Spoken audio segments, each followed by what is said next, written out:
Hey, Holy Rollers, this is Bradley Burdett with the roll call, and this is your 5-minute round competition update real quick. Weighed in at 179 today, and it's Thursday, so we have till Sunday to get down to 175. I feel pretty good about that.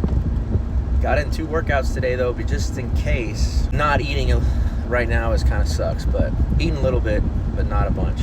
Anyway, this is your 5-minute round. And I want to ask the grapplers out there a quick question. Are you all in with jiu-jitsu? Or are you just kind of doing this as a hobby? The thing about jiu-jitsu is it's a hobby, but it requires more than just your, I'm going to go shoot hoops or I'm going to go play a round of golf once a month kind of thing. If you want to get good at jiu-jitsu, you have to train on the regular. You have to be committed. We say this a lot in jiu-jitsu, it's a lifestyle. If you're not getting better at jiu-jitsu, you're probably not going often enough. You're probably, like I said, we're talking about, you're not committed. That'll show in your growth. It'll be a lot slower. I will say also another way of, if you're struggling to, if you're like, well, my jiu-jitsu's not growing, just a real quick idea is to cross-train. Go find another gym somewhere. Get with other people that you're not familiar with. It's amazing when you train with the same people all the time. You just get on. You get familiar with their game, and vice versa. It can stagnate your growth a little bit. So commit to jiu-jitsu, right? It's not a once a week thing. It's multiple times a week. You don't have to go every day, but you have to go multiple times. Now let's talk about the spiritual side of this. 1 Kings 19. There's a story where Elijah, the prophet Elijah, commissions Elisha. Elisha becomes his assistant. We see Elisha plowing the field. It says he's plowing with 12 oxen, which means most likely he was a wealthy guy. He didn't just have one. He wasn't a hired hand.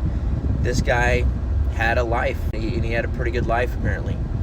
And Elisha comes up to him and throws his cloak or his mantle over his shoulders, representing, I'm giving you my authority, the authority that God's given me. I am commissioning you into what God's called me to do, he's now calling you to do. And we see this with Elijah doing this to Elisha.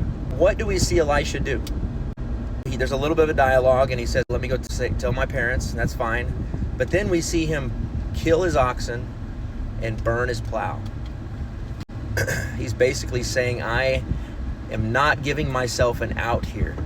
I'm not keeping my options open. I don't have a plan B if this thing doesn't work out, or not if this thing gets hard, right? If this thing gets hard and I run into some discouragement or to some doubt, he's not allowing himself out. So the question we have to ask ourselves is, with our walks with Christ, have we gone all in?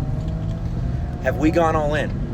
And I just criticize the American church because a lot of us in the American church are soft. We are straddling the fence between the world and Jesus and don't like some of the things in the Bible, so we kind of cherry pick what we heed and what we obey. But Jesus was pretty clear. He said, if you love me, obey my commandments. He didn't say you get to choose this day what you want to do, and tomorrow you get to choose another, something else. No, it's follow my commandments. The Bible is true. And we in the American church have watered down the gospel. Not only have we watered down the gospel, we've really cheapened grace. And what I mean by that is we will sin because we know we can get forgiveness. We say, well, I'll sleep with my girlfriend, but then I'll go to church and ask for forgiveness. And that is correct. There's always forgiveness. But you're sinning willingly because you get forgiveness. That is a cheapened grace.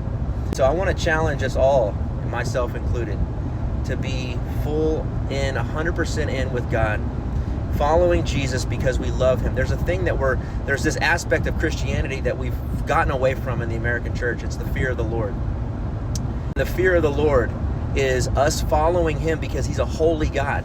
And that's what he demands. He demands holiness. Now, we'll never achieve that. But he's asking us through the grace that he's given us, through the power of the Holy Spirit, to walk towards that. And that's the sanctification process. So I want to challenge us all.